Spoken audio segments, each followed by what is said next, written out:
Шановні друзі, триває 62-га доба активної фази російсько-української війни. Dear friends, it is the 62nd day of the active phase of Russian-Ukrainian war. The military and political situation around Ukraine has changed slightly during the day, and the main directions of its changes are the Russian terrorist activity in the so-called Transnistrian Moldovan Republic, on the territory of our good neighbor Moldova.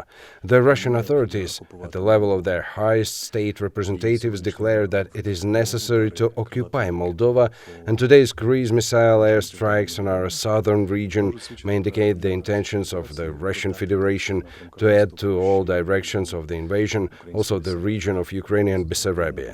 The state military and political leadership is quite aware of this threat and is in constant communication with our neighbors, and we know what to do about it.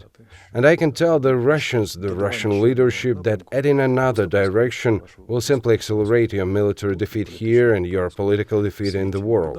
On top of that, there was a meeting today at Ramstein air base of defense ministers from 40 countries, that is 13 NATO countries plus 10 more, where the Minister of Defense of Ukraine, Oleksii Arestovych, is also present, and where the United States Secretary of Defense Austin, who chairs that meeting, said that he would turn heaven and earth but provide weapons to Ukraine, and weapons to Ukraine means liberating Ukraine from Russian invaders by military force. As for the current operative situation, the main effort of the Russian forces, as before, is concentrated in the direction of Popasna, Severodonetsk and Rubizhne, trying to surround our troops. It doesn't work. And in the direction of Izium to Slovyansk and Kramatorsk. It doesn't work either, although the enemy uses powerful artillery and airstrikes. Our troops are successfully maneuvering and repelling the attacks. The enemy tries to move in the direction of Avdiivka. It doesn't work. In the direction of Marinka, it doesn't work. In the direction of Gulaipole, Zaporizhia, there are heavy battles. Our troops strike at concentrations of Russian equipment and control points and field depots. And the enemy is putting extraordinary efforts in the direction of Kryvyi Rih, concentrating its forces in the north of the Kherson region, trying to advance towards Kryvyi Rih. But today they suffered losses. That during the 24 hours, no less than 70 military personnel were destroyed, as well as ammunition stocks. That is, the armed forces of Ukraine conduct a strategic defense operation, and it is successful. A very difficult situation, as usual, in Mariupol. Around the district defense of our force Azovstal, the enemy continues to shell the territory of Azovstal. Our forces have been holding on, going out in retaliatory sorties. Ukraine has taken great diplomatic efforts. This topic of Mariupol was discussed today by Turkish President Erdogan with President Putin. Putin has always resorted to cynicism, saying that there is no resistance there.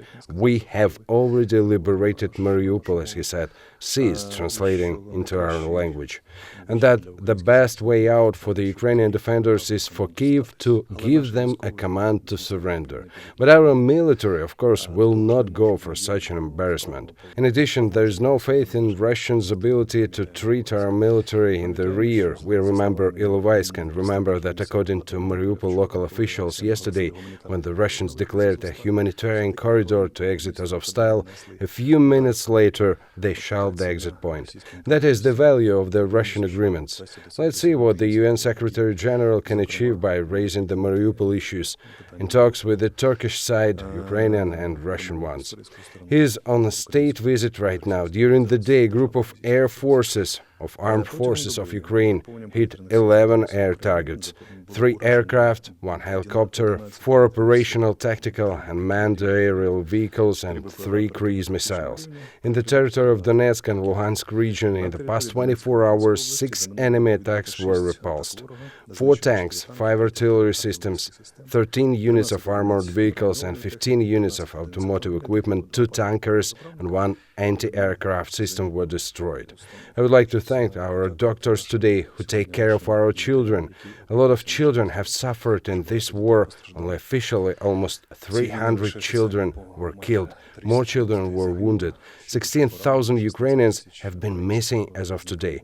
And we can imagine how many more children will suffer in Mariupol and other cities where Ukrainian forces haven't yet reached, and we can't count and provide accurate information on how many have been killed.